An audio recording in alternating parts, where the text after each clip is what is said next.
नमस्कार। स्वागत है आप सभी का एक बार फिर से मेरे चैनल ज्योतिष तत्व में।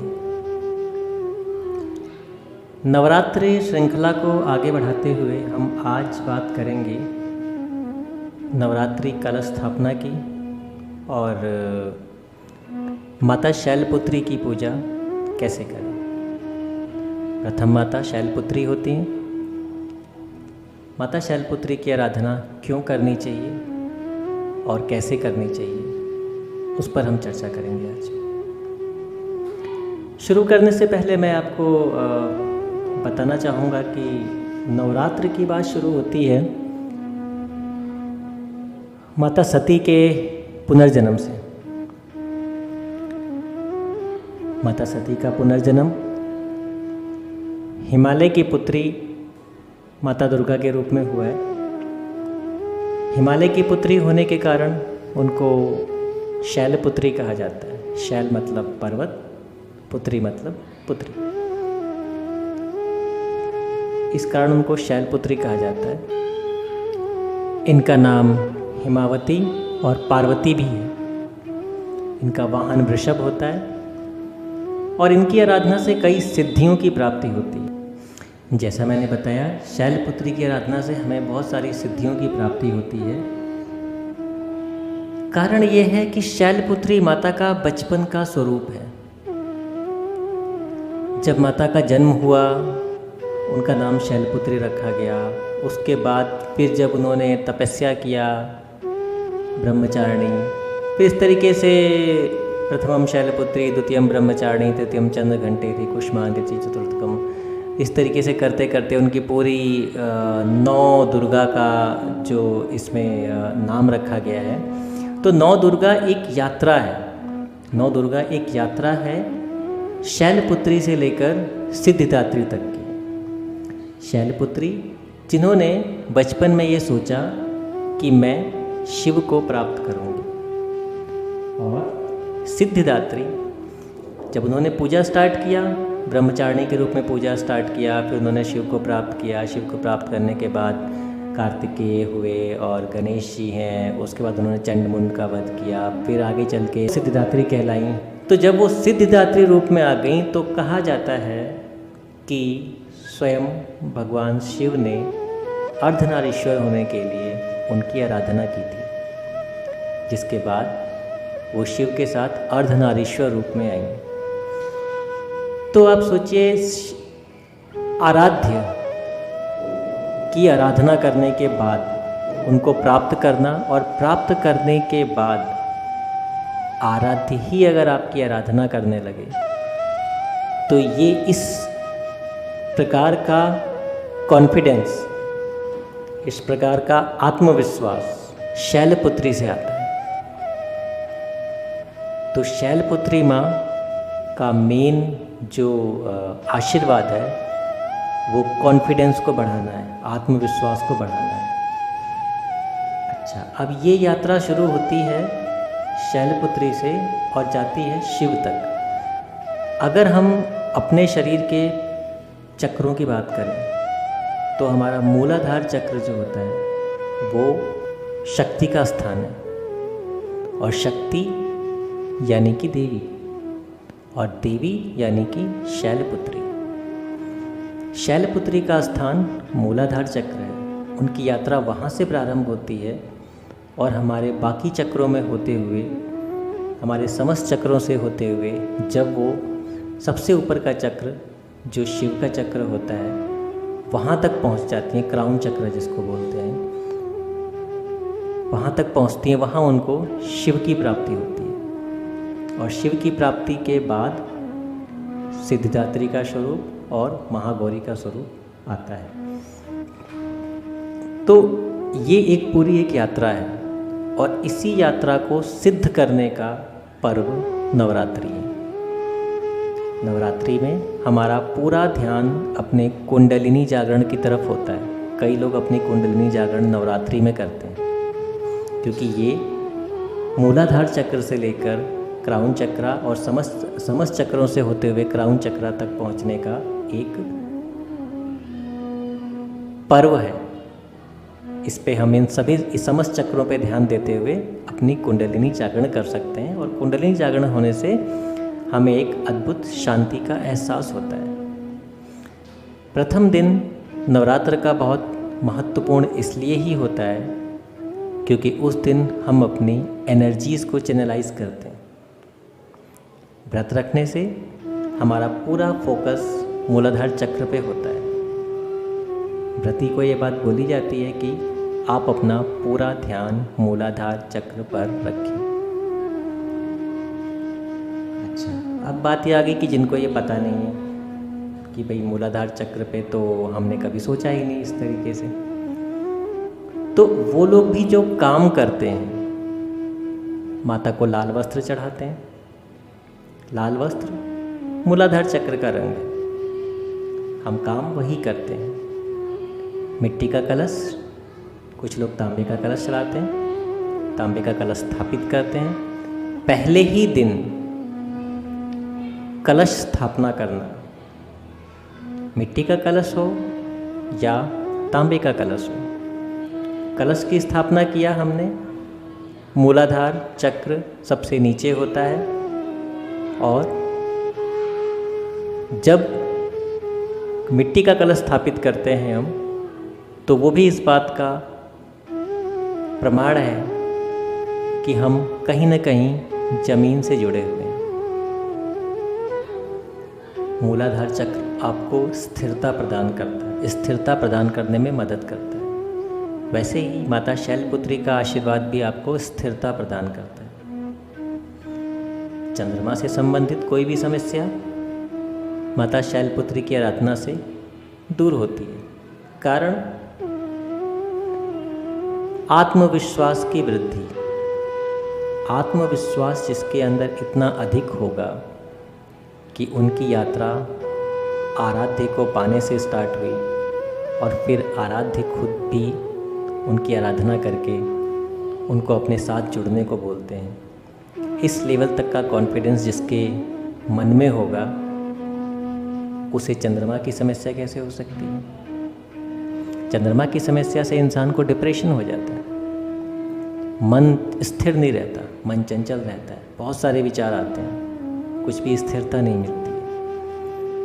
तो मूलाधार चक्र आपको स्थिरता प्रदान करता है।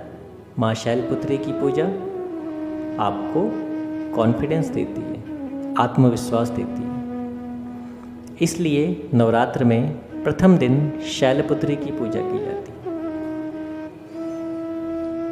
शैलपुत्री का रंग लाल, पसंदीदा रंग लाल। इनको आप सफ़ेद कनेर या गुड़हल का फूल चढ़ा सकते हैं। अब बात करते हैं कलश की स्थापना की। हम माता की पूजा शुरू करते हैं नवरात्र के प्रथम दिन। उस दिन हमें एक मिट्टी का कलश लेना होता है। हम कलश की स्थापना करते हैं। कलश की स्थापना के लिए हम मिट्टी का कलश लेते हैं। मिट्टी के कलश के ऊपर मिट्टी का ही एक पात्र लेकर उस पर चावल रखते हैं। चावल को हम रंग भी सकते हैं, केसर के रंग से रंग सकते हैं, जिसका अर्थ ये होता है कि परमात्मा यहाँ पर आएंगे और परमात्मा यहाँ पर उपस्थित हों। जनरली केसर का रंग परमात्मा का एक खास रंग माना जाता है। कलश के अंदर हम जल डालते हैं, जल से उसको भरते हैं, और जल से भरने के बाद उसके अंदर दुर्वा, कुश, सुपारी, पुष्प, इन सबको डालते हैं, और साथ में कुछ सिक्का भी डालते हैं। उसका भी अर्थ होता है कि हमें दुर्वा के समान जीवन शक्ति, और कुशा के समान प्रखरता, सुपारी के समान स्थिरता, फूलों जैसी खुशी, ये सब चीज़ें, और जल के समान समस्त चीज़ों को ग्रहण करने का, जल सब में मिक्स हो जाता है, उसका गुण हमारे अंदर आए।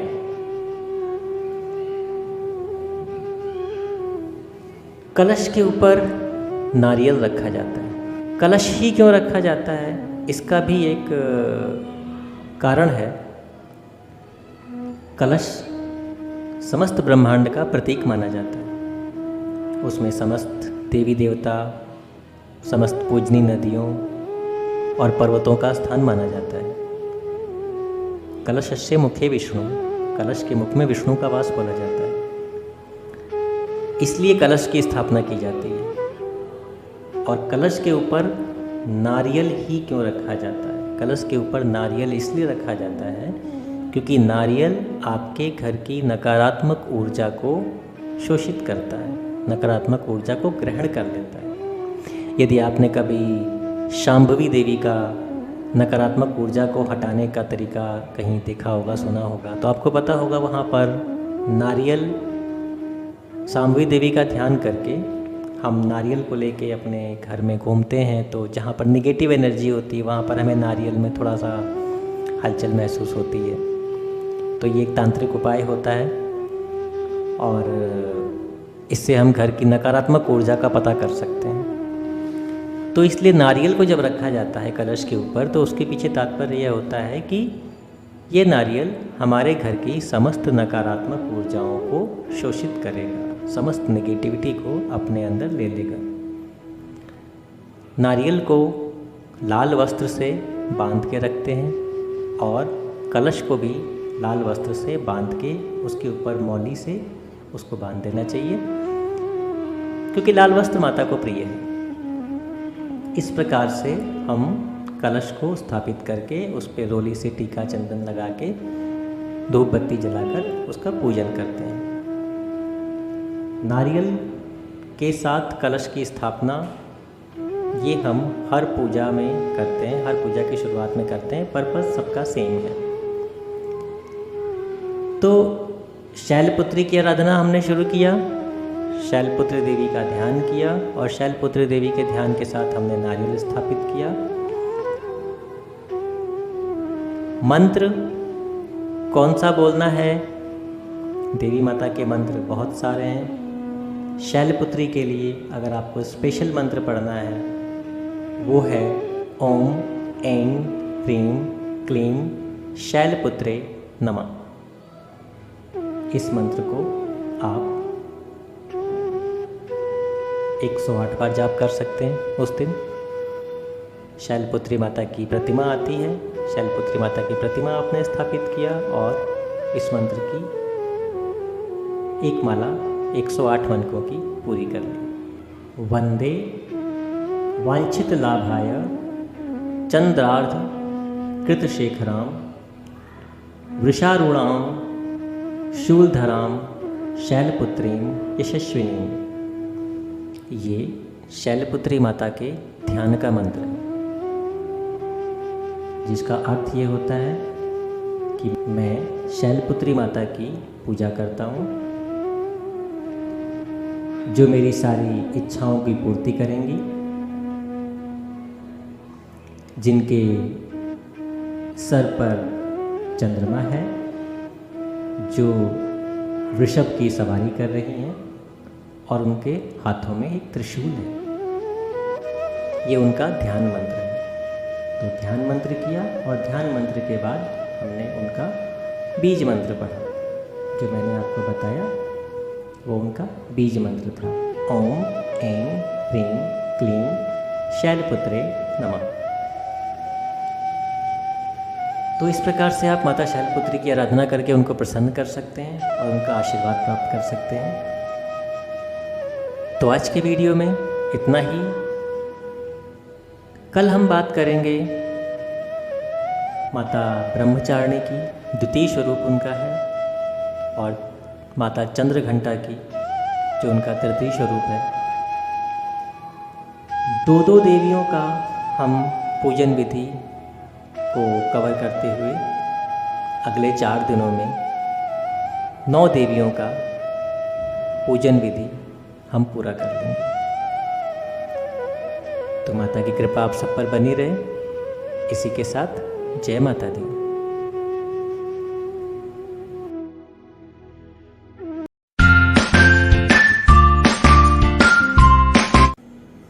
नमस्कार, स्वागत है आप सभी का फिर से एक बार मेरे चैनल ज्योतिष तत्व में। नवरात्र सीरीज़ को हम आगे बढ़ाते हुए कल हमने बात की थी शैलपुत्री देवी की, और उनका मूलाधार चक्र से संबंध। इसके अलावा हमने चर्चा किया था कलश की स्थापना क्यों करते हैं, कैसे करते हैं, और कलश के साथ नारियल क्यों रखा जाता है, नारियल ही क्यों रखा जाता है। इसमें एक बात मैं बताना चाहूँगा विशेष करके कि जब भी आप नारियल कलश के ऊपर रखते हैं तो इसमें इस बात का ज़रूर ध्यान रखें कि नारियल का फेस, जो नारियल का मुंह है, वो आपकी तरफ रहे। नारियल का मुंह उस सिरे को बोलते हैं जिससे वह पेड़ से जुड़ा हुआ होता है। जिस तरफ से नारियल पेड़ से जुड़ा हुआ होता है उससे हम नारियल का मुंह बोलते हैं, और जो दूसरा उसका नुकीला हिस्सा होता है वो नुकीला हिस्सा उसका पीछे का हिस्सा होता है। तो नारियल का फेस, नारियल का मुंह आपकी तरफ रहे, इस तरीके से कलश के ऊपर नारियल को रखना चाहिए। आगे बढ़ते हैं। आज हम बात करेंगे ब्रह्मचारिणी देवी की और चंद्रघंटा माता की। द्वितीय और तृतीय स्वरूप है, द्वितीयम ब्रह्मचारिणी, तृतीयम चंद्रघंटे। तो शैलपुत्री के बारे में हमने कल बात किया था। शैलपुत्री कुमारी का स्वरूप है। कुमारी अर्थात बच्चे का जन्म हुआ और जन्म होने के बाद का कुछ समय तक, जब तक वो बचपने में है, उसको बोलते हैं कुमारी की अवस्था। कुमारी के बाद दूसरा स्वरूप आता है ब्रह्मचारिणी का। ब्रह्मचारिणी का अर्थ होता है ब्रह्मचर्य। आपने सुना होगा कि हमें ज़िंदगी के 25 साल ब्रह्मचर्य आश्रम में गुजारने होते हैं। वो ब्रह्मचर्य, वही ब्रह्मचर्य ब्रह्मचारिणी है। ब्रह्मचारिणी के रूप में ये मनुष्य की वो अवस्था है जिसमें वो तप करता है। बच्चे का जन्म हुआ, कुछ समय बाद बच्चे का एडमिशन हम स्कूल में कराते हैं। एक अच्छे शिक्षक द्वारा बच्चे को जो ज्ञान दिया जाता है, उस ज्ञान को वो कितने अच्छे तरीके से आगे ले जाता है और कितना कठिन तप करता है उस ज्ञान को साधने में, यही ब्रह्मचारिणी का कर्म है, यही ब्रह्मचारिणी का काम है।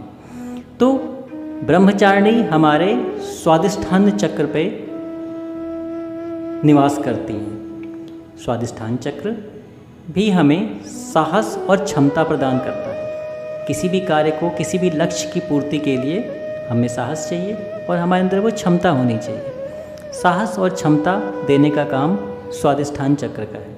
यदि स्वादिष्ठान चक्र आपका एक्टिव रहेगा तो आपको जो शिक्षा मिलती है, जो ज्ञान मिलता है अपने गुरु से, उसको आप अच्छे तरीके से कैरी कर सकते हैं, आगे ले जा सकते हैं। शैलपुत्री माता ने सोचा कि मेरे को शिव की प्राप्ति करनी है। उसके बाद नारद मुनि ने उन्हें एक रास्ता बताया तप का, कि आप तप करें इसके लिए तो आपको शिव की प्राप्ति होगी। वो एक प्रकार से हमारे आचार्य हो गए जो हमें कुछ न कुछ ज्ञान देते हैं। उनके बताए रास्ते पर ब्रह्मचारिणी देवी चली और उन्होंने तपस्या करनी शुरू की। पहले उन्होंने फल खाया, उसके बाद उन्होंने पत्ते खाने शुरू किए, फिर उन्होंने काफ़ी समय तक सिर्फ बेलपत्र पर अपना व्रत किया। और तब भी भगवान शिव प्रसन्न नहीं हुए तो उन्होंने बेलपत्र खाना भी छोड़ दिया। बिना कुछ खाए पिए उन्होंने तप करना शुरू कर दिया। इसीलिए उनका एक नाम अपर्णा भी है, जिसमें उन्होंने कुछ भी खाना, पत्ते खाना भी छोड़ दिया था।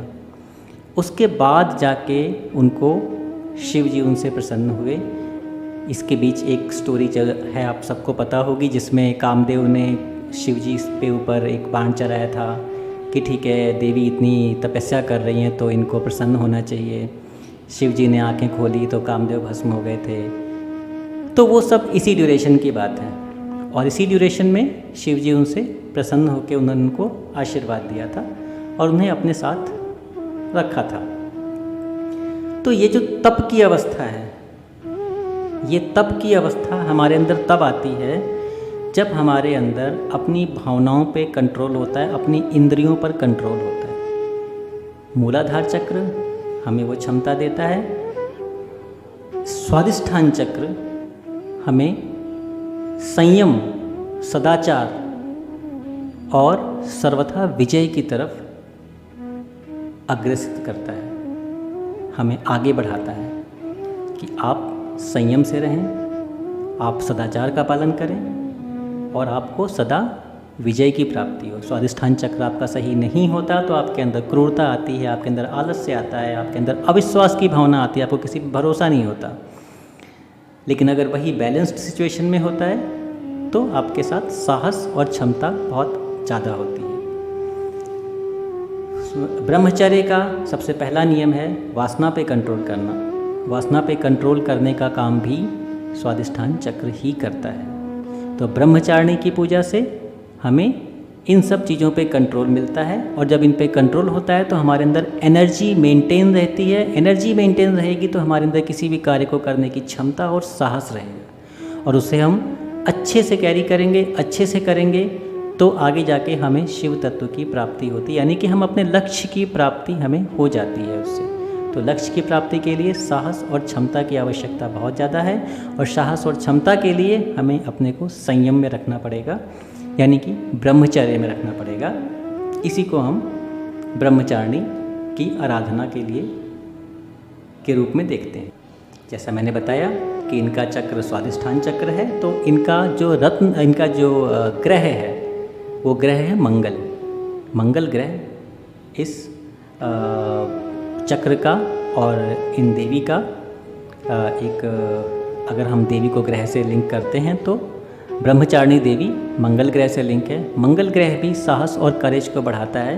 अगर आपका मंगल अच्छा है तो आपके अंदर किसी भी कार्य को करने की क्षमता असीम होगी।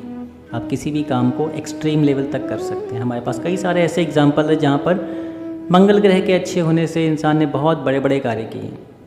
मैं कुंडली का विश्लेषण नहीं कर रहा अभी किसी, लेकिन जो लोग कुंडली जानते हैं उन्हें पता होगा कि मंगल ग्रह अगर स्ट्रांग है, मकर राशि में है, उच्च का मंगल है, और अगर उसकी दशा चल रही है तो जातक बहुत ज़्यादा मेहनत करता है और अपने मेहनत के बल पर वो बड़ा से बड़ा काम कर लेता है। इनका पसंदीदा रंग नारंगी है, और इनको हम सिंदूर का चोला चढ़ा सकते हैं। सिंदूरी कलर का चोला चढ़ाया जाता है इनको, जिससे कि हमें शक्ति मिलती है। ये शक्ति का प्रतीक होता है।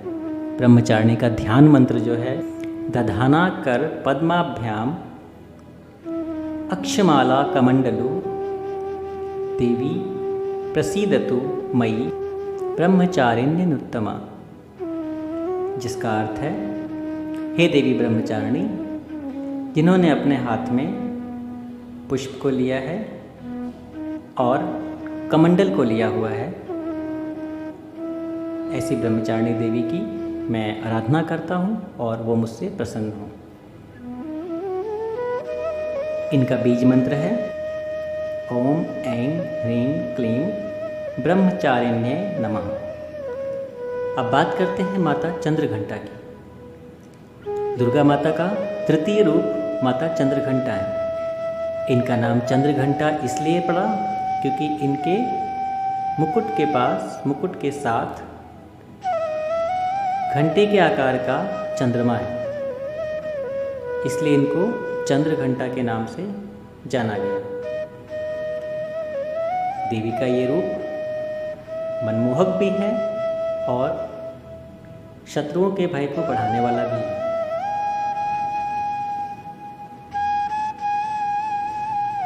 समस्त कष्टों से मुक्ति हेतु इनकी साधना की जाती है। माता चंद्रघंटा संसार में न्याय और डिसिप्लिन, अनुशासन को मेंटेन रखने का काम करती है। कहा जाता है जब भगवान शिव शादी के लिए आए थे माता पार्वती के पास, तो वो अपने उस रूप में आए थे जो उनका एक सामान्य रूप, लाइक जैसे बोलते हैं कि शिव जी एक योगी रूप में रहते हैं और उन्होंने मतलब मुंडमाल भी पहन रखी होती है, और उनके साथ जो है भूत प्रेत पिशाच निशाचर सारे रहते हैं। तो इन सब की बारात लेकर वो माता पार्वती के घर गए थे। तो उसको देख के माता पार्वती के परिवार वालों को बड़ा आश्चर्य हुआ, और ऐसा कहा जाता है कि उनकी माता बेहोश हो गई। तो माता पार्वती ने उस समय चंद्रघंटा का रूप धारण किया चंद्रघंटा का रूप धारण करने से जो समस्त वहाँ पर भूत प्रेत पिशाच निशाचर आए थे वो सारे आश्चर्यचकित हो गए, क्योंकि माता चंद्रघंटा का जो रूप है उनकी सवारी शेर है, शेर की सवारी में आती हैं वो, और उनकी 10 भुजाएँ हैं। उनकी एक भुजा में धनुष है, त्रिशूल है, तलवार है, गदा है, अलग अलग भुजाओं में अलग अलग शस्त्रों को धारण कर रखा है उन्होंने। और इनका रंग स्वर्ण के समान है, यानी कि पीला रंग कह सकते हैं आप, और इस स्वर्ण के समान चमकीला रंग है, और मनमोहक भी है, अलौकिक भी है, और शत्रुओं को डराने वाला भी है। उस रूप में इन्होंने भगवान शिव से प्रार्थना की कि आप अपने एक मोहक रूप में आइए, जिससे कि हम इस विवाह को संपन्न कर सकें प्रसन्नतापूर्वक। भगवान शिव ने इस बात को स्वीकार किया और उनका विवाह माता पार्वती के साथ हो गया। तो ये एक कहानी है माता चंद्रघंटा की। एक कहानी और है जिसमें उन्हें महिषासुर मर्दनी के नाम से जाना जाता है। महिषासुर मर्दनी, महिषासुर एक राक्षस था जिसका जन्म एक महिष से हुआ था। महिष यानी कि भैंसा। तो उसको एक वरदान प्राप्त था कि वो किसी भी रूप में अपने को बदल सकता था। महिषासुर एक ऐसे राक्षस का नाम था जो अपने को किसी भी रूप में बदल सकता था। इसको एक लिंक करेंगे हम। ये एक आजकल भी हम ऐसे कई लोगों से मिलते हैं जो हमारे सामने किसी रूप में होते हैं, लेकिन उनके मन में कुछ और चल रहा होता है। मन में कुछ और चल रहा है, सामने रूप कुछ और है, वही महिषासुर। उस महिषासुर का नाश करने के लिए देवी ने चंद्रघंटा का रूप धारण किया था। महिषासुर मर्दनी चंद्रघंटा देवी कही जाती हैं। अगर आपके अंदर चंद्रघंटा देवी का वास है, चंद्रघंटा देवी का वास आपके मणिपुरम चक्र में होता है, आपका मणिपुरम चक्र एक्टिव है, तो आप सामने वाले इंसान को पहचान सकते हैं। सामने वाले इंसान को पहचानने का अर्थ ये हुआ कि वो मन में अपनी आत्मा से कैसा है, वो बात आपको पता चल जाती है। तो महिषासुर का नाश हो गया। अगर आपने अपने मणिपुरम चक्र को एक्टिव किया है, माता चंद्रघंटा की आप स्तुति कर रहे हैं, तो महिषासुर का आप नाश करने में सक्षम हो जाएंगे। इसलिए महिषासुर मर्दनी माता चंद्रघंटा को कहा जाता है। मणिपुरम चक्र के एक्टिव होने से मान सम्मान और हम धन भी कमाते हैं। माता चंद्रघंटा का रूप, जैसा मैंने बताया कि घंटे के आकार का चंद्रमा, चंद्रमा मन का कारक है, और घंटा, कहीं भी घंटी बजती है हम अलर्ट हो जाते हैं ना। घंटा अलर्ट करने के लिए, मन को अलर्ट करना, सामने वाले को देख के आपका मन अलर्ट हो जाए, वो चंद्रघंटा। माता चंद्रघंटा आपको इसमें सहयोग करते हैं। माता चंद्रघंटा की पूजा से, आराधना से हमारे अंदर ऐसी क्षमता विकसित होती है कि हम सामने वाले इंसान को पहचान सकते हैं। माता चंद्रघंटा का मंत्र, जो इनका सामान्य मंत्र है, बीज मंत्र जिसको हम कह सकते हैं, ओम ह्रीम क्लीम श्रीम चंद्रघंटाय नमः। फिर से बोलूँगा, ओम ह्रीम क्लीम श्रीम चंद्रघंटाय नमः। मणिपुरम चक्र है, ग्रह इनका शुक्र है, जो इनको रिप्रेजेंट करता है, शुक्र ग्रह है, और चमेली के फूल का इत्र इनको पसंद है। दूसरा मंत्र इनका है ओम ऐं ह्रीम क्लीम चंद्रघंटाय नमः। ओम ऐं ह्रीम क्लीम चंद्रघंटाय नमः। इनका स्तुति का मंत्र है पिंडज प्रवराणुरा चंडकोपास्त्र कैर्युता प्रसादम तनुते मह्यम चंद्रघंटेति विश्रुता।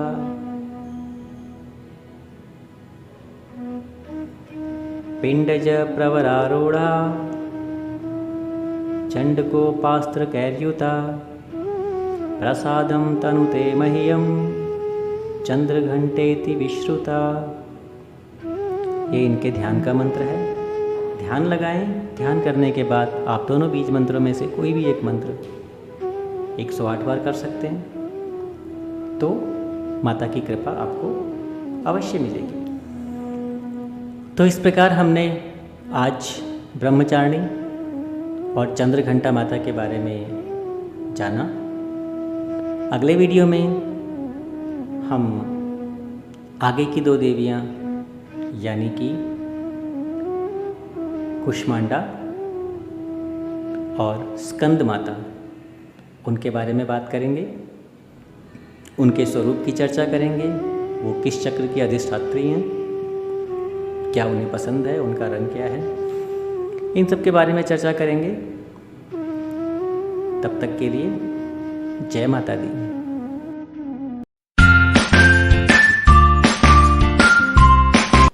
नमस्कार, स्वागत है आप सभी का एक बार फिर से मेरे चैनल ज्योतिष तत्व में। नवरात्र श्रृंखला को आगे बढ़ाते हुए आज हम बात करेंगे माता कुष्मांडा की। माता कुष्मांडा देवी माता का चौथा स्वरूप है। प्रथमम शैलपुत्री च द्वितीयम ब्रह्मचारिणी तृतीयम चंद्रघंटेति कुष्मांडेति चतुर्थकम। चौथा स्वरूप कुष्मांडा देवी का है। कुष्मांडा शब्द कुसुम और ब्रह्मांड को मिलाकर बना है। उसी प्रकार माता कुष्मांडा देवी माता का सबसे मोहक और खुशमयी स्वरूप है। माता Kushmanda is a smiling goddess. फूलों सी मुस्कुराहट के साथ उन्होंने इस पूरे ब्रह्मांड को जन्म दिया है, ऐसा कहा जाता है। कुष्मांडा का एक शाब्दिक अर्थ पंपकिन भी होता है। पंपकिन यानी कि कद्दू, कद्दू की सब्जी जैसे होती है, कद्दू या पेठा जिसको आप बोल सकते हैं। पंपकिन में बहुत सारे बीज होते हैं और हर एक बीज में ऐसी क्षमता होती है कि बहुत सारे पंपकिन जनरेट कर सकता है, ग्रो कर सकता है। इसलिए भी माता कुष्मांडा को ब्रह्मांड को जन्म देने वाला बोला गया है। माता का यही वो स्वरूप है जिस कारण इनको जगत जननी कहा गया है। जगत जननी, संसार को जन्म देने वाली, ब्रह्मांड को जन्म देने वाली माता कुष्मांडा है। शैलपुत्री कुमारी अवस्था थी, ब्रह्मचारिणी ब्रह्मचर्य की अवस्था थी, चंद्रघंटा विवाह की अवस्था थी और कुष्मांडा संसार को जन्म देने वाली अवस्था है। आपने माता का आदिशक्ति नाम जरूर सुना होगा। आदिशक्ति यही माता कुष्मांडा है। कहा जाता है सृष्टि में जब कोई नहीं था तब इन्होंने ही सृष्टि बनाई। जगत माता होने के कारण माँ कुष्मांडा अति अल्प सेवा से ही प्रसन्न हो जाती हैं। थोड़ी सी भक्ति से माता कुष्मांडा प्रसन्न हो जाती हैं। जिस प्रकार संतान की थोड़ी सी सेवा से माता प्रसन्न हो जाती है, उसी प्रकार माता कुष्मांडा अपने भक्तों की थोड़ी सी भी सेवा से प्रसन्न हो जाती है, क्योंकि हम सब उनकी संतान हैं। तो अगर हम थोड़ी भी सेवा करते हैं माता की, ध्यान करते हैं, तो वो जल्दी प्रसन्न होती हैं। माता कुष्मांडा देवी की 8 भुजाएं हैं, जिनमें कमंडल, धनुष बाण, कमल पुष्प, शंख, चक्र, गदा, जपमाल और अमृत कलश है। इनका वाहन सिंह है। जैसा मैंने बताया, माता के हाथ में अमृत कलश है, तो कहा जाता है कि इनकी भक्ति से भक्त अपनी आयु, यश और आरोग्य की वृद्धि की कामना करते हैं। अमृत कलश भक्तों को अमृत वर्षा करने का काम करता है। किसी भी प्रकार का रोग मुक्ति के लिए, किसी भी प्रकार के रोग की मुक्ति के लिए माता कुष्मांडा का ध्यान करना चाहिए। माता कुष्मांडा अनकंडीशनल लव देती हैं। इनके चेहरे पे सदैव मुस्कुराहट रहती है। इसीलिए इनका वास हमारे शरीर के अनाहत चक्र में होता है। अनाहत चक्र यानी कि हार्ट चक्र, हृदय चक्र। जब इनका वास हमारे अनाहत चक्र में होगा, हृदय चक्र में होगा, तभी तो हमारे अंदर भी कार्तिकेय जैसा अजय योद्धा जन्म लेगा ना। कार्तिकेय इनकी संतान। माता कुष्मांडा वही स्वरूप है जिनकी वजह से कार्तिकेय जैसे अजय योद्धा का जन्म होगा। संतान सुख की प्राप्ति के लिए माता कुष्मांडा को हम जायफल चढ़ाते हैं, मालपुए का भोग लगाते हैं और इसके अलावा कद्दू यानी कि पेठे का भोग भी लगा सकते हैं। कुष्मांडा देवी सूर्य ग्रह को रिप्रेजेंट करती है। सूर्य ग्रह की अधिष्ठात्री देवी कुष्मांडा बोली जाती है। इनका ध्यान मंत्र है सुरा संपूर्ण कलशम रुधिराप्लुतमेव च दधानां हस्त पद्माभ्याम कुष्मांडा शुभदास्तु मे। अर्थात अमृत से परिपूर्ण कलश वाली और कमल पुष्प से युक्त तेजोमय माँ कुष्मांडा हमें सब कार्यों में शुभदायी सिद्ध हों। इनका बीज मंत्र है ओम ह्रीं कुष्मांडाय जगत प्रसूत्यै नमः। फिर से बोल रहा हूँ, ओम ह्रीं कुष्मांडाय जगत प्रसूत्यै नमः। एक और मंत्र है ओम ऐं ह्रीं क्लीं कुष्मांडायै नमः। ओम ऐं ह्रीं क्लीं कुष्मांडायै नमः। ध्यान मंत्र द्वारा आप देवी माता का ध्यान कर सकते हैं और इन 2 बीज मंत्रों द्वारा में से किसी भी एक मंत्र को लेकर आप उसकी 108 बार एक माला का जाप कर सकते हैं और माता को प्रसन्न कर सकते हैं। जैसा मैंने बताया, कुष्मांडा देवी बहुत थोड़े से प्रयास से ही प्रसन्न हो जाती हैं, तो और इनसे हम किसी भी प्रकार की रोग मुक्ति की कामना कर सकते हैं। तो आप इन मंत्रों का जाप करिए और माता को प्रसन्न करिए। माता का वस्त्र, माता को लाल वस्त्र का, अगर आप लाल वस्त्र चढ़ाते हैं, लाल फूल चढ़ाते हैं, माता के पसंदीदा रंग है ये, और आप इन सब चीज़ों का प्रयोग करके माता को प्रसन्न कर सकते हैं और उनका आशीर्वाद प्राप्त कर सकते हैं। आज की वीडियो में इतना ही। वीडियो लंबे हो रहे हैं, इसलिए एक बार में एक ही देवी को हम कवर करेंगे, एक ही देवी माता का हम वर्णन करेंगे। अगले वीडियो में बात करेंगे हम स्कंद माता की। तब तक के लिए शुभ नवरात्रि। आप सभी को माता की कृपा प्राप्त हो। जय माता दी।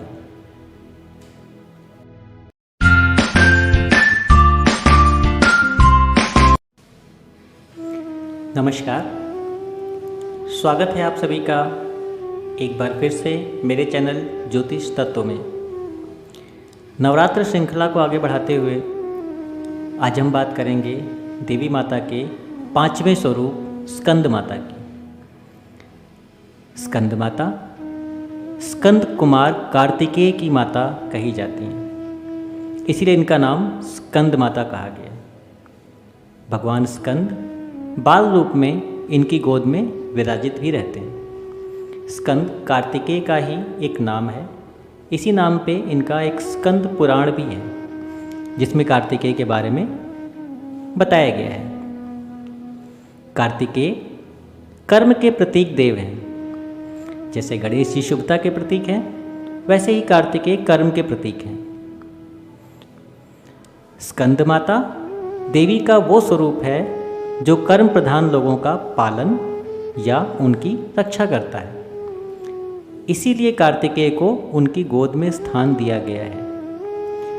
कर्म प्रधान लोगों को सही मार्ग दिखाना, उन्हें क्रोध से दूर रखना, शांत रखना, बातों द्वारा अपने तर्क को समझाने की क्षमता देना, यही स्कंद माता का आशीर्वाद है। स्कंद माता का निवास हमारे शरीर के विशुद्ध चक्र में होता है, जिसे हम कंठ चक्र भी कहते हैं या थ्रोट चक्र भी कहते हैं। इस चक्र का भी फोकस पॉइंट जो होता है वो कम्युनिकेशन स्किल्स है, सेल्फ एक्सप्रेशन है, बोलने की क्षमता को इम्प्रूव करना है। इसके साथ साथ बॉडी लैंग्वेज को भी ये चक्र प्रभावित करता है। तो अगर आप देखेंगे, संक्षेप में हम इस बात को बोलें तो ये जो आपका थ्रोट चक्र है, ये मौखिक और शारीरिक भाषा दोनों में एक मजबूत संबंध स्थापित करता है।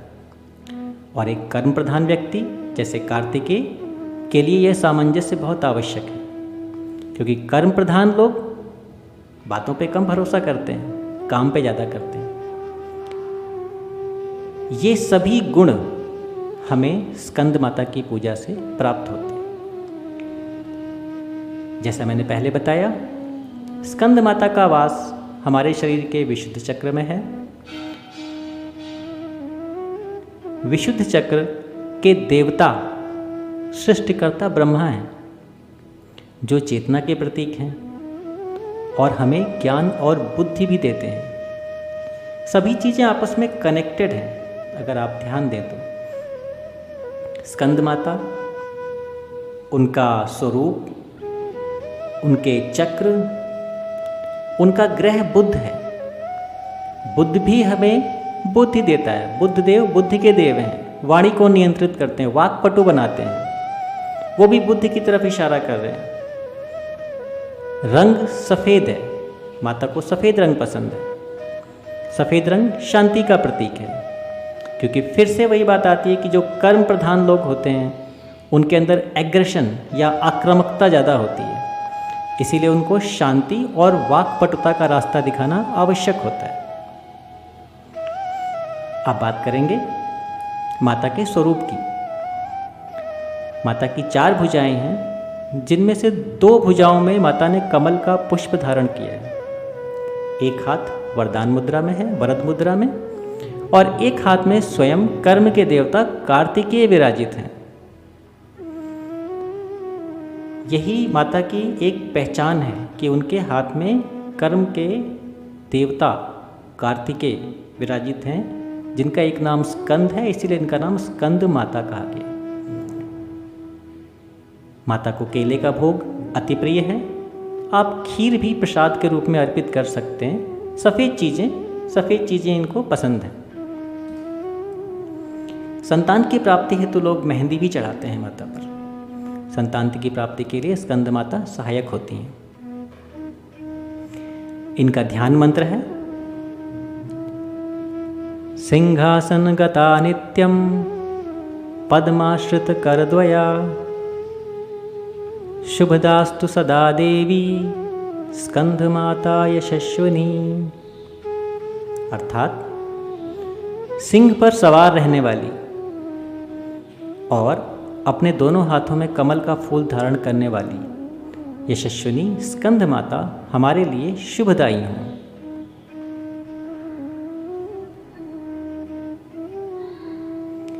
इनका बीज मंत्र है ओम ह्रीं सः स्कंद मात्रै नमः।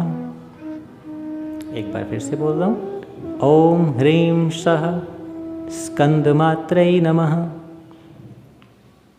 एक और मंत्र है ओम ऐं ह्रीं क्लीं स्कंद माताय नमः। ओम ऐं ह्रीं क्लीं स्कंद माताय नमः। ध्यान मंत्र से आप उनका ध्यान करें और उसके बाद बीज मंत्रों द्वारा जो 2 बीज मंत्र बताए हैं, इनसे आप उनकी प्रार्थना कर सकते हैं। 108 बार एक माला का जाप कर सकते हैं पंचमी के दिन, जिस दिन स्कंद माता की पूजा होती है। इस प्रकार आप माता का आशीर्वाद प्राप्त कर सकते हैं और माता के आशीर्वाद से आपको सुख, समृद्धि, शांति, आपकी बुद्धि तेज होगी, आपके अंदर वाक पटुता आएगी, बोलने की क्षमता अच्छी रहेगी, सेल्फ एक्सप्लेनेटरी पावर अच्छी रहेगी। तो इस प्रकार से आप माता की पूजा करके, माता को प्रसन्न करके माता का आशीर्वाद लें। आज के वीडियो में सिर्फ इतना ही। अगले वीडियो में हम बात करेंगे कात्यायनी देवी की। कात्यायनी देवी माता का 6ठा स्वरूप है, उनके बारे में हम चर्चा करेंगे। तब तक के लिए शुभ नवरात्रि। जय माता दी।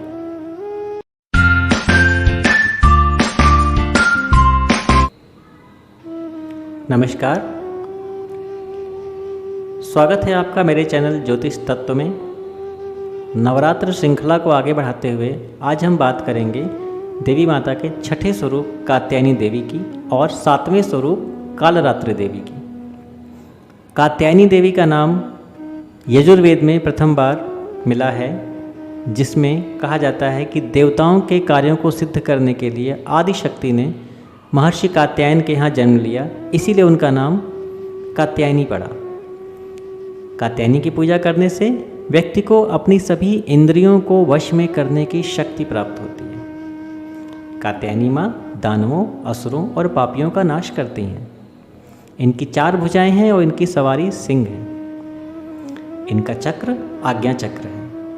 यह चक्र हमारी इच्छा शक्ति व प्रवृत्ति को नियंत्रित करता है। हम जो कुछ भी जानते हैं या सीखते हैं, उस संपूर्ण ज्ञान का केंद्र यह आज्ञा चक्र ही है। अष्टांग योग में एक योग है धारणा।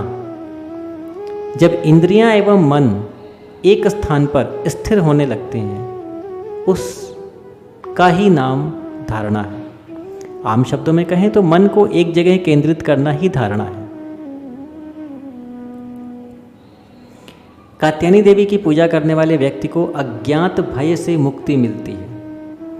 अज्ञात भय से मुक्ति के लिए कात्यायनी देवी की पूजा करनी चाहिए।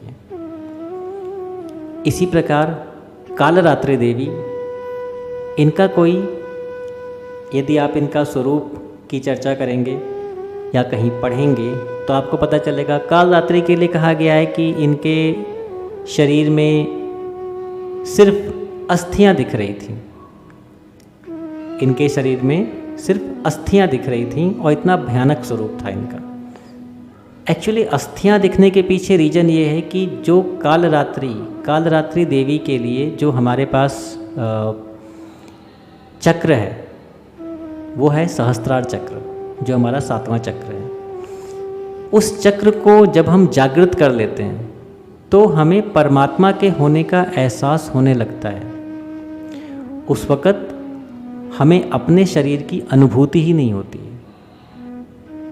जब अपने शरीर की अनुभूति ही नहीं हो रही है तो उसका वर्णन कैसे किया जा सकता है। सफलता के साथ शांति प्राप्त करने के लिए कालरात्रि देवी की पूजा की जाती है। कालरात्रि देवी नवदुर्गा का 7वां स्वरूप है। अब हम बात करेंगे इनके मंत्रों की कि माता कात्यायनी का मंत्र क्या है और माता कालरात्रि का मंत्र क्या है। मंत्र इस प्रकार है। चंद्रहासोज्ज्वलकरा शार्दूलवरवाहना कात्यायनी शुभम दद्या देवी दानवघातिनी। अर्थात चंद्रहास की भांति दीप्यमान, शार्दुल अर्थात शेर पर सवारी और दानवों का विनाश करने वाली माँ कात्यायनी हम सब के लिए शुभदायी हों। इनका बीज मंत्र है ओम ह्रीं श्रीं कात्यायनी नमः। ओम ह्रीं श्रीं कात्यायनी नमः। एक और मंत्र है ओम क्रीं कात्यायनी क्रीं नमः। ओम क्रीं कात्यायनी क्रीं नमः। इन मंत्रों का जाप करके आप देवी माता को प्रसन्न कर सकते हैं और उनका आशीर्वाद प्राप्त कर सकते हैं। कात्यायनी देवी का आशीर्वाद प्राप्त कर सकते हैं। इनका प्लैनेट, इनका ग्रह गुरु है, क्योंकि कात्यायनी देवी का संबंध सीधे ज्ञान से है। ज्ञान के ग्रह गुरु हैं, ज्ञान के देव गुरु हैं। बृहस्पति देवताओं के भी गुरु हैं, तो इनका प्लैनेट वो जुपिटर है। हल्दी आप इन्हें चढ़ा सकते हैं, हल्दी इन्हें पसंद है। हल्दी से इनकी पूजा की जा सकती है। हल्दी के साथ शहद का भोग भी लगाया जा सकता है। शहद माता कात्यायनी को पसंद है। सप्तशती में भी इसका वर्णन है कि जब तक मैं मधु पी रही हूँ तब तक इंतजार कर। तो शहद इनकी एक प्रिय वस्तु है। शहद का भोग आप लगाकर भी माता कात्यायनी का आशीर्वाद प्राप्त कर सकते हैं। अब बात करते हैं माँ कालरात्रि के मंत्र की। माँ कालरात्रि का ध्यान मंत्र है एक वेणी जपाकर्णा पूरनग्नाखरस्थिता लम्बोष्टिकर्णिका कर्णी तैलाभ्यक्तशरीरिणी वामपादोल्लसल्लोह लताकण्टकभूषणा वर्धनमूर्धध्वजा कृष्णा कालरात्रि भयंकरी। अर्थात मैं ऐसी माता की आराधना कर रहा हूँ जिनके शरीर पर वस्त्र नहीं है, उनकी सवारी गधे पर है, जीभ लंबी है, शरीर चमकदार है, पैरों में बिजली जैसे गहने पहने हुई हैं, उनका रंग काला है, खुले बाल, बड़ी आँखें और कान और बहुत ही खतरनाक दिखने वाला स्वरूप है। कालरात्रि के इस रूप का ध्यान करने से सभी बाधाएं दूर होती हैं और साथ ही दूसरों द्वारा बनाए गए सभी जादुई प्रभावों को भी माता दूर करती हैं। इनका एक और मंत्र है, ओम ऐं ह्रीं क्लीं, ओम ऐं ह्रीं क्लीं कालरात्रै नमः, ओम ऐं ह्रीं क्लीं कालरात्रै नमः। इनमें से किसी मंत्र का आप जाप कर सकते हैं। तो इस प्रकार आप दोनों देवियों की आराधना करके उनके मंत्रों द्वारा, उनकी स्तुति और उनके बीज मंत्रों द्वारा उनकी आराधना करके आप उनको प्रसन्न करके उनका आशीर्वाद प्राप्त कर सकते हैं। आज के वीडियो में इतना ही। अगले वीडियो में मिलेंगे महागौरी के मंत्रों के साथ, महागौरी के परिचय मंत्र के साथ। तब तक के लिए शुभ नवरात्रि, जय माता दी।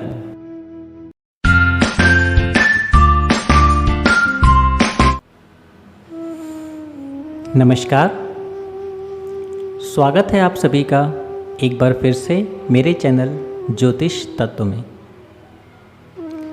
नवरात्र श्रृंखला को आगे बढ़ाते हुए आज हम बात करेंगे दुर्गा देवी के 8वें स्वरूप महागौरी की। जैसा इनके नाम से स्पष्ट है, महागौरी अर्थात बहुत गोरी, अति सुंदर, अति निर्मल, अति स्वच्छ और अति शांत स्वरूप। कहा जाता है पति रूप में शिव को प्राप्त करने के लिए महागौरी ने कठोर तपस्या की, जिस वजह से इनका शरीर काला पड़ गया। तपस्या से प्रसन्न होकर भगवान शिव ने इनके शरीर को गंगा के पवित्र जल से धोकर कांतिमय बना दिया और उनका शरीर गौर वर्ण का हो गया, इसलिए ये महागौरी कहलाई। अब इस बात को थोड़ा समझते हैं। पति रूप में शिव को प्राप्त करने के लिए महागौरी ने कठोर तपस्या की। ये वही तपस्या है जो मूलाधार चक्र से शुरू हुई थी और सहस्त्रार चक्र पर पूर्ण हुई। सहस्त्रार चक्र यानी महाकाली, कालरात्रि देवी। आगे कहते हैं भगवान शिव ने इनके शरीर को गंगा के पवित्र जल से धोकर कांतिमय बना दिया। अर्थात सहस्त्रार चक्र से जब आत्मा को मुक्ति मिलती है, वो बाहर निकलती है, तब वो अति श्रेष्ठ स्वरूप में होती है। अति स्वच्छ, अति शांति स्वरूप, वही महागौरी है। अब हम चक्रों की बात करते हैं। तो 7वां चक्र सहस्त्रार चक्र है, जहाँ शिव पार्वती का मिलन बताया जाता है, जिसकी अधिष्ठात्री देवी महाकाली या कालरात्रि देवी हैं। जब हम चक्रों की बात करते हैं तो 7 चक्र के अलावा 2 चक्र और बताए गए हैं, व्यापिनी चक्र और व्योमांग चक्र। व्यापिनी चक्र के सक्रिय होने से जीव यानी आत्मा सर्वव्यापी होने की तरफ अग्रसर हो जाती है। जब ब्रह्मांड से दैवीय ऊर्जा हमारे शरीर में प्रवेश करती है, तब व्यापिनी चक्र उस ऊर्जा को संतुलित करके, फिल्टर करके हमारे शरीर में भेजता है। अर्थात हमारे समस्त चक्रों को जो ऊर्जा मिलती है वो व्यापिनी चक्र द्वारा ही मिलती है या उसकी सहायता से ही मिलती है।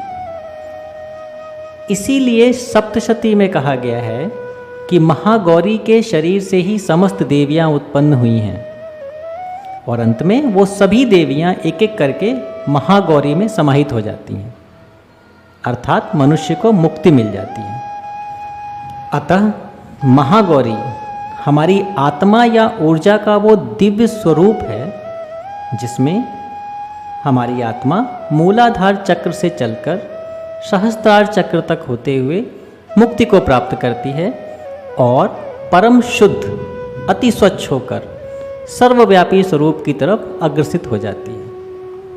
जैसा मैंने बताया, महागौरी का चक्र व्यापिनी चक्र है, ग्रह राहु है। महागौरी को सफेद रंग अति प्रिय है और क्योंकि कहानियों के हिसाब से ये शिव पार्वती के मिलन की अवस्था है, इसलिए इनको प्रेम के स्वरूप में भी देखा जाता है और कुछ लोग पिंक कलर के वस्त्र पहनना भी उपयुक्त समझते हैं और महागौरी को दाम्पत्य जीवन की सफलता से संबद्ध करते हैं। अब बात करते हैं महागौरी माता के मंत्र की। इनका ध्यान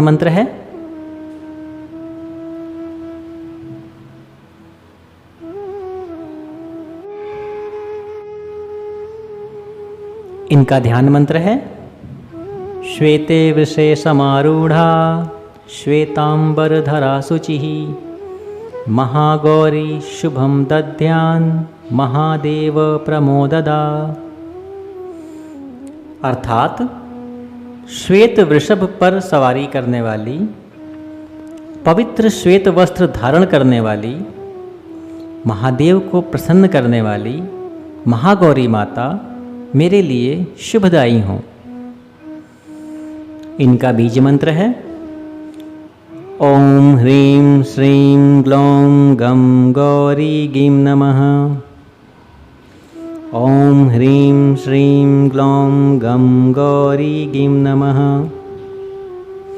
एक और मंत्र है इनका, ओम ऐं ह्रीं क्लीं महागौर्ये नमः।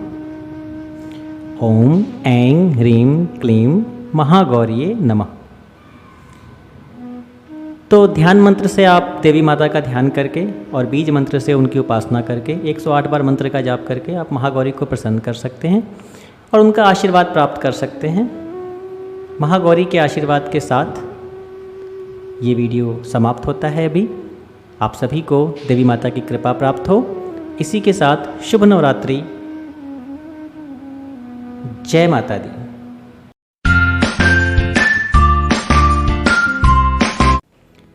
नमस्कार, स्वागत है आपका एक बार फिर से मेरे चैनल ज्योतिष तत्व में। नवरात्र सीरीज को आगे बढ़ाते हुए आज हम बात करेंगे माता दुर्गा के 9वें स्वरूप सिद्धिदात्री देवी की। सिद्धिदात्री देवी की पूजा नवरात्र के 9वें दिन की जाती है। इस दिन इनका विधि विधान से पूर्ण निष्ठा के साथ पूजन करने से साधक को सभी प्रकार की सिद्धियां प्राप्त होती हैं। उसके लिए सृष्टि में कुछ भी काम असंभव नहीं होता। ब्रह्मांड पर पूर्ण विजय प्राप्त करने की क्षमता उसमें आ जाती है। सिद्धिदात्री सभी अलौकिक शक्तियों का स्रोत हैं। किसी भी प्रकार की अलौकिक शक्ति जो ब्रह्मांड में है वो सभी सिद्धिदात्री की पूजा से प्राप्त की जा सकती हैं। इनके 4 हाथ हैं और ये कमल पुष्प पर विराजित हैं। इनका वाहन सिंह है। मार्कंडेय पुराण में 8 सिद्धियों का वर्णन है। अणिमा, महिमा, गरिमा, लघिमा, प्राप्ति, प्राकम्य, ईशित्व और वशित्व नाम की 8 सिद्धियां बताई गई हैं। ये 8 सिद्धियां माता सिद्धिदात्री की पूजा से प्राप्त की जा सकती हैं। इसीलिए इनका नाम सिद्धिदात्री देवी पड़ा। देवी पुराण के अनुसार इन देवी की अनुकंपा से ही भगवान शिव जी का आधा शरीर देवी का हुआ और इस कारण वो अर्धनारीश्वर नाम से प्रसिद्ध हुए। माता सिद्धिदात्री की कृपा से मनुष्य विषय भोग शून्य हो जाता है। विषय भोग शून्य का अर्थ क्या हुआ कि उसे कुछ प्राप्त करने की इच्छा भी नहीं रहती है। हालांकि वो चाहेगा तो कुछ भी प्राप्त कर सकता है, लेकिन विषय भोग शून्य होने का मतलब ये हुआ कि उसके अंदर कुछ प्राप्त करने की इच्छा नहीं रहती है। उसे सब कुछ मिल चुका होता है तो उसे कुछ प्राप्त करने की इच्छा रहती ही नहीं। अब बात करते हैं इनके चक्र की। इनका चक्र 9वां चक्र व्योमांग चक्र है। व्योमांग चक्र के एक्टिव होने से मनुष्य बंधन मुक्त हो जाया करता है। बंधन मुक्त हो जाया करता है। महागौरी का चक्र व्यापिनी चक्र था। महागौरी पूर्णतया बंधन मुक्त नहीं है, क्योंकि व्यापिनी चक्र का काम ब्रह्मांड की समस्त शक्तियों को फिल्टर करके शरीर के समस्त चक्रों तक पहुंचाना है। तो उसके पास एक काम है, वो बंधन मुक्त नहीं है। किंतु व्योमांग चक्र पूर्णतया बंधन मुक्त है। आत्मा का परम आत्मा में विलय अर्थात प्रभु में विलीन हो जाना, जन्म मृत्यु के बंधन से मुक्त हो जाना। और जैसे ईश्वर सर्वव्यापी है, उसी प्रकार जीवात्मा भी सर्वव्यापी हो जाती है। शिव को प्राप्त करने के बाद जैसे शिव सर्वव्यापी हैं, उसी प्रकार जीवात्मा सर्वव्यापी हो जाती है। और इसी सर्वव्यापी जीव का एक नाम अर्धनारीश्वर है। यदि आप विस्तार से देखें तो अर्धनारीश्वर एक सिद्धांत है, डुअलिटी का सिद्धांत।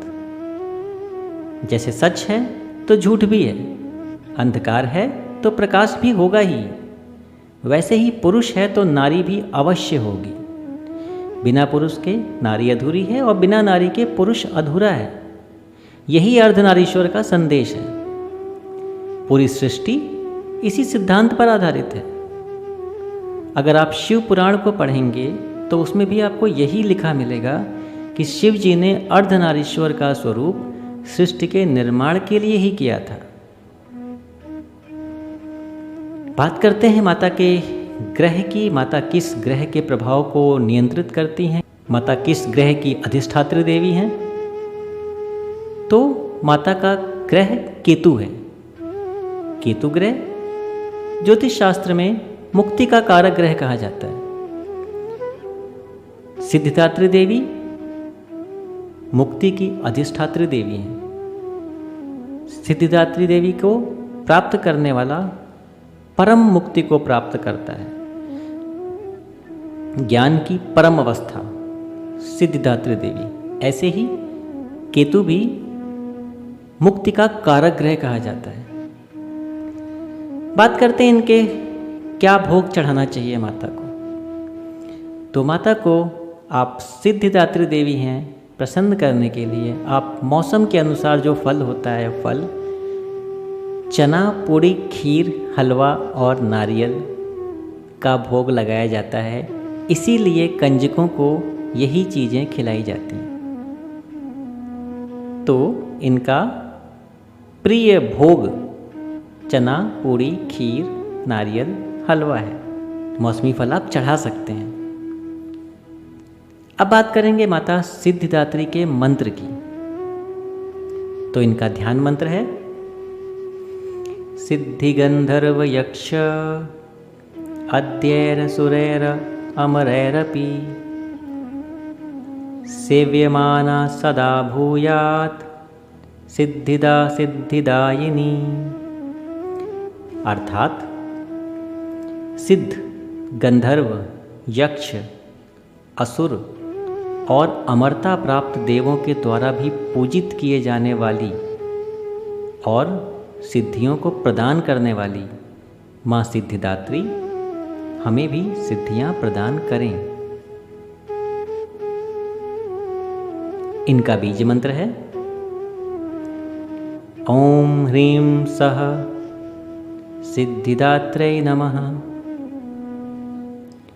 ओम ह्रीं सः सिद्धिदात्रे नमः। एक और मंत्र है, ओम ऐं ह्रीं क्लीं सिद्धिदात्रे नमः। ओम ऐं ह्रीं क्लीं सिद्धिदात्रे नमः। इस प्रकार आप इन मंत्रों द्वारा माता को प्रसन्न कर सकते हैं और उनका आशीर्वाद प्राप्त कर सकते हैं। आज के वीडियो में इतना ही। अगले वीडियो में फिर मिलेंगे। तब तक के लिए जय माता दी।